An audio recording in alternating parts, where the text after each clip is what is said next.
All right, today we're going to get into a really powerful idea from Brian Sankersing. It's something I think we all feel, right? That constant intense pressure to just pick a side. We're going to break down why that happens and maybe find a more courageous way to think about things. I mean, it's everywhere, isn't it? Every single day you're hit with these choices. Every issue, every little conversation, it's like you have to declare your allegiance. It feels like there are only two teams, and you've got to choose one, right now. And that's really the core of the problem, you know?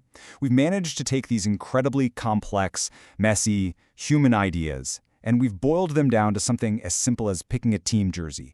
It's either you're with us or you're against us. There's just no room for any of the gray area in between. So, this is the big question we're tackling today. What if the real challenge isn't about picking the right side? What if it's about questioning the whole idea that we have to pick one in the first place? Okay, so let's start with how our culture even looks at this stuff. You know, the ability to see things from different perspectives, to hold complex ideas in your head, that used to be seen as a sign of wisdom. But now it's often treated like it's some kind of flaw. Just look at the language we use. We've got this label now, fence-sitting, and it's almost always used as an insult, right? It's to call out people who refuse to just plant their flag on one side of a hill.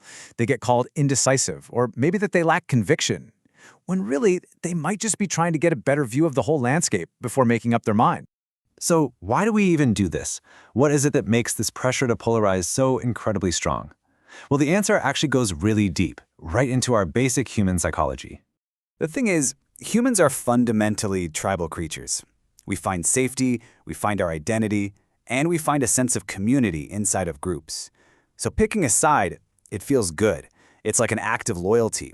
It's just comforting to know you're not out there all alone. But here's the catch. That comfort comes with a hidden trap. This lays it out perfectly. First, we look for safety in a group. But then, pretty soon, our loyalty to that group starts to feel more important than actually finding the truth. We start defending ideas just because they're our team's ideas, and we shut the door to anything new. And here's the real kicker. When that happens on a large scale, society as a whole just stops learning. It stagnates. And of course, our modern world is like pouring gasoline on this fire. Think about social media algorithms, political commentary. They don't reward nuance. They don't reward someone saying, I'm not so sure. No way.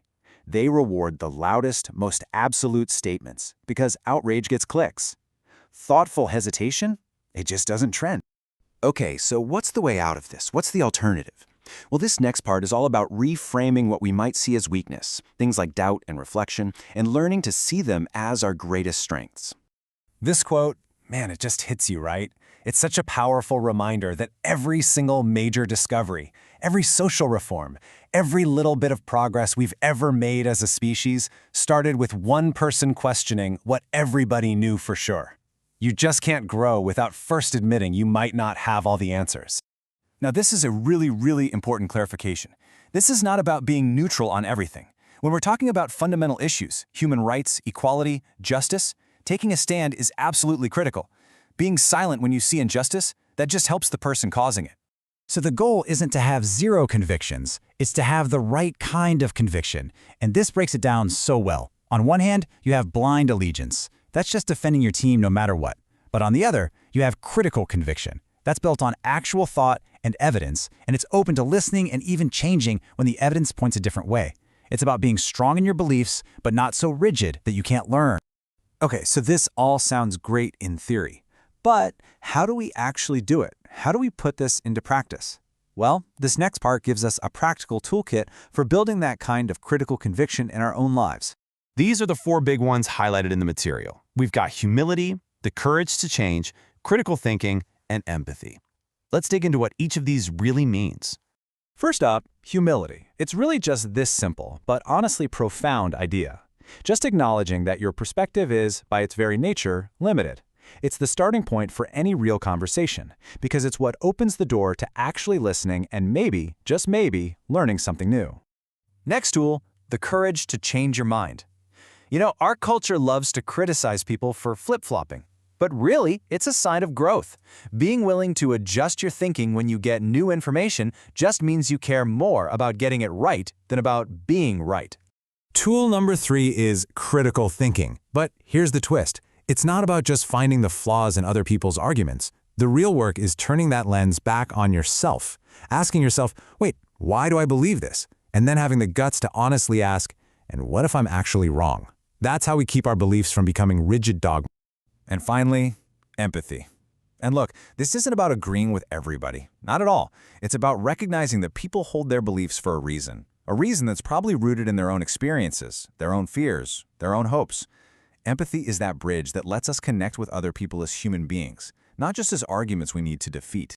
So after all this, where does that leave us? Let's try to pull all these threads together by reframing this whole idea of picking a side.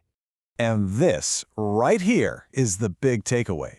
The goal isn't to just abandon all your convictions and float around in some kind of neutral void. No, the goal is to choose to align yourself with a different, more fundamental side. And this is what that better side looks like. It's the side that values reason over knee-jerk reactions. The side that values growth over being stubbornly rigid. The one that values truth over just being loyal to your tribe. Understanding over winning the argument. And above all else, our shared humanity over everything. And that leaves us with this final thought to chew on. In a world that is screaming at us every day to draw battle lines, maybe the most courageous, the most revolutionary thing we can do is to choose the side of understanding, to listen a little more, to question ourselves a little more, and to try and see the human being on the other side of the divide. What would our world look like if we all tried to do that?